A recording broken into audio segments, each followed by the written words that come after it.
Hello everyone, this is Jason for Primetime Aquatics, and in this video I wanted to talk about inexpensive but very efficient ways to pack your hang-on back filters full of media that's going to make your tanks look good but not break the bank. Hope you enjoy the video. So for those of you who have hang-on back filters, you know that it can be very expensive every couple weeks to be changing out the media. So this would be an example where you've got these filter pads and they slip right in and they're super convenient, but they get expensive, and over time you can waste a lot of money replacing the media in your hang-on back filters. So is there a better way that's still going to make your tank look awesome? Now, when it comes to filtration, understand there are three different types: mechanical, biological, and chemical filtration. For our hang-on-the-backs, especially in our fish room, our primary use for our hang-on-back filters is mechanical filtration, the ability of that filter to pull particulate matter out of the water column.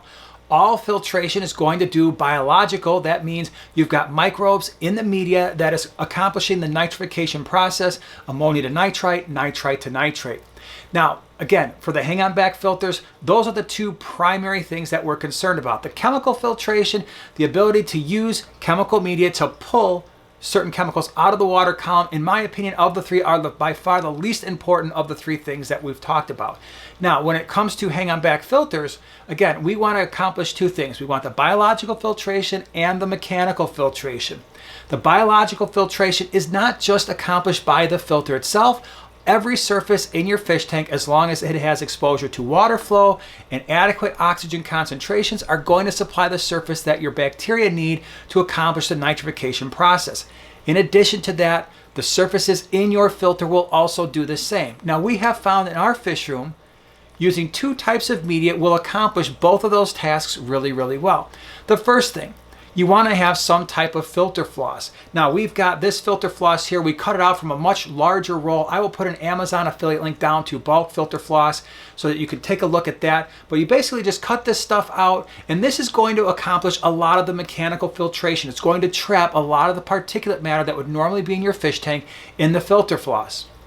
The second thing that we use in our hang-on back filters is this. This is a sponge. All right, so filter sponge.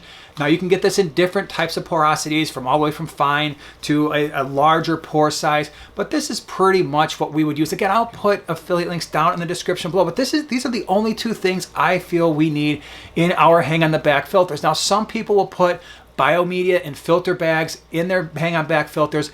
I find I don't need that because, again, the surfaces of the tank itself are taking care of all the biological processes, and even this sponge is going to have a lot of surface area for microbes to grow. Now, one of the reasons why we use the sponge and the filter floss and we buy them in bulk is because those pre-packaged cartridges can be a lot of money, and if you're changing those out every couple weeks, as you should be, that can get super expensive. So let me show you how we pack our media in our hang-on back filters that I think really makes them super efficient. And again, it's not costing us a lot of money. So this is an example of a hang-on back filter. This is the Marineland Emperor Pro 450. I'm not even sure these are out on the market yet. We got a couple of them for test and evaluation a while ago. I took the lid off and the bio wheels just to make this a little bit easier to demonstrate. So we've got our two compartments here. And for these filters, the water generally flows from the back to the front. And so what I would do is kind of make my media like this. And so I put the sponge towards the back and the filter floss towards the front. Now, these are not obviously cut out for this size filter, but they would go in pretty much like this. And the reason I want to do that is I want the coarser sponge to be the first thing that the water encounters for a couple of reasons. One, it's going to trap a lot of the larger particulate matter, and then it's going to go through the fine filter floss at the end to polish the water. Now, this is going to be super awesome for a couple of reasons. And it doesn't really matter what type of hang-on back filter you have. If you've got an AquaClear or a Seachem Tidal line, let's say, where the water's coming from the bottom up, usually the sponge for us is on the bottom, the filter floss is on top. And oh, by the way, if you are going to put biomedia like bio rings or something, or ceramic rings, that would be the topmost layer, because what we don't want is for our microbes to be attached to that biomedia, but then being covered in detritus.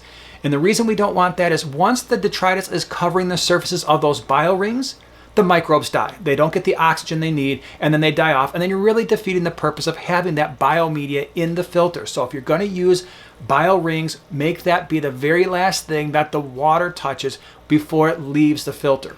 So how is this saving us a lot of money? One, these sponges, they can easily be cleaned in tap water. I've done a video on how we clean our sponge filters, which would apply to this as well. I'll put that in the upper right-hand corner, as well as in the description below. But we clean them right in tap water. I've never had an issue. Yes, these things are going to be housing beneficial bacteria. If you're cleaning these things every week like we do, they're not going to be in chlorinated water long enough to have an impact. So you just get rid of all the brown gook, you put them right back in the filter, they should be good to go. With the filter floss, again, we do this every single week. We maintain all of our hang-on back filters, and we've got about a half a dozen or so up and running right now. If the filter floss isn't all brown and murky, we might rinse it off in the sink and reuse it. If it is, we simply take it out, squeeze it, throw it in the garbage just so that the water's not getting all in the garbage can, and then cut out a new piece. This costs us pennies. This is basically a one-time cost. It will last for many years, and we're not buying those expensive filter cartridges anymore. Again, I will have affiliate links down in the description below for both of these things. I think once you have this system up and running, it saves a lot of money and it will make your tank maintenance so much easier. All right, everyone, I hope you're doing well, staying safe, staying healthy. If you found this video useful, share, subscribe, and we'll see you in the next one.